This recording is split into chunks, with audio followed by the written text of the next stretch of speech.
I'm joined now by OceanGate Expeditions' Rory Golden, who's been on 4 Titanic expeditions and 3 dives of the wreck, including one this year. Thanks so much for joining us, Rory, and congrats on capturing these amazing new images.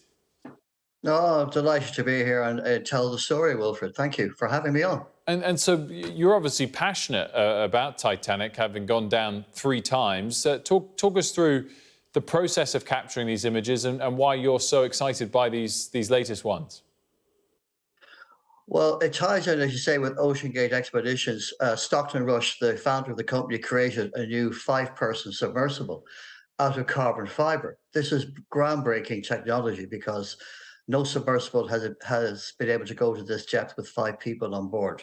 My previous dives were in the Russian Mir submersibles that people saw in the James Cameron movie. So this new technology, combined with these new imaging camera systems, is making new discoveries in as much as clarity and new parts of the wreck that we haven't seen before. For example, the portside anchor has shown up the manufacturer's name of Hingley and Company in the UK. I have never seen this image before. And P.H. Nargile, who is also one of the expedition experts, has made 37 dives to Titanic. He never saw this detail before. So the 8K imaging is giving us incredible clarity and far more detail. And this combined with the scientists that are on board the OceanGate expeditions, because these are scientific expeditions, marine biologists, archaeologists, people with specialities in various parts of the deep ocean. They've been taking water samples and they've been monitoring the decay of the wreck, the rusticles, these things you see there dripping down from the side of the pieces of the machinery on the ship. All this is going to give us far more information than we've had up to now. Many expeditions before have created and gathered a lot of information, and these are starting points for us to go forward with. What, are there things that we've never found the answer to that we could now discover? Are there details of why the ship went down that could come to light that haven't previously? No, all those facts are well established, Wilfred. There's nothing really new to be found out about the ship sinking and the breakup. There are still parts of the ship that haven't been seen, such as the areas where the ship struck the iceberg, because that's buried in mud.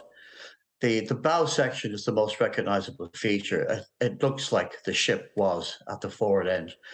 That plowed into the ocean seabed and scurried forward a couple of hundred meters and came to a rest.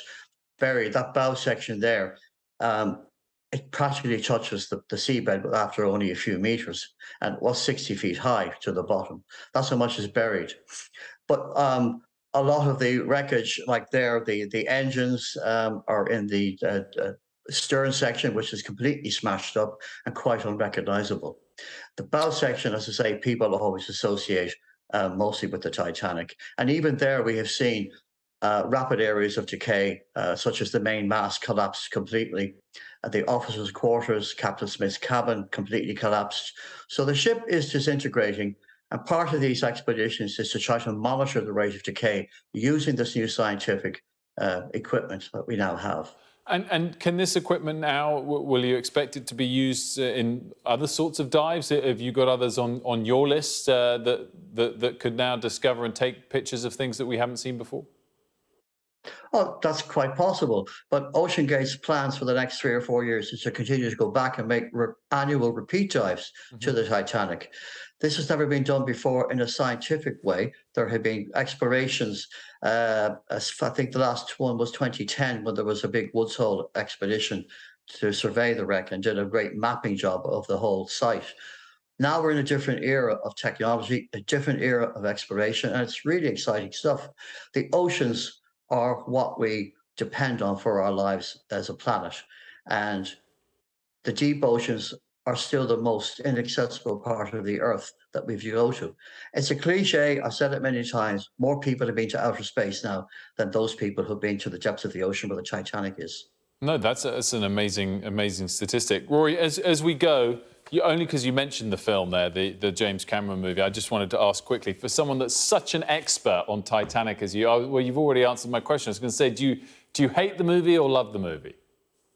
No, the movie The movie was done incredibly well. James Cameron went to an awful lot of detail to get the features of the ship correct. The story, it's a love story, and it introduced a whole generation of people to the whole story of Titanic. So it was a catalyst for many people. And it's a fine movie. And once you just see it in the context of that. And that's where I rest on it. I enjoyed the movie. I think it was done incredibly well. And all due credit to James Cameron for opening up the doors to people and introducing Titanic to generations, Well, because the Titanic story continues.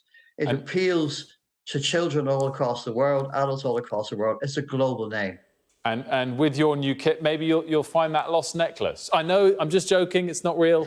Don't worry about it. Thanks so much, Rory. Much appreciated.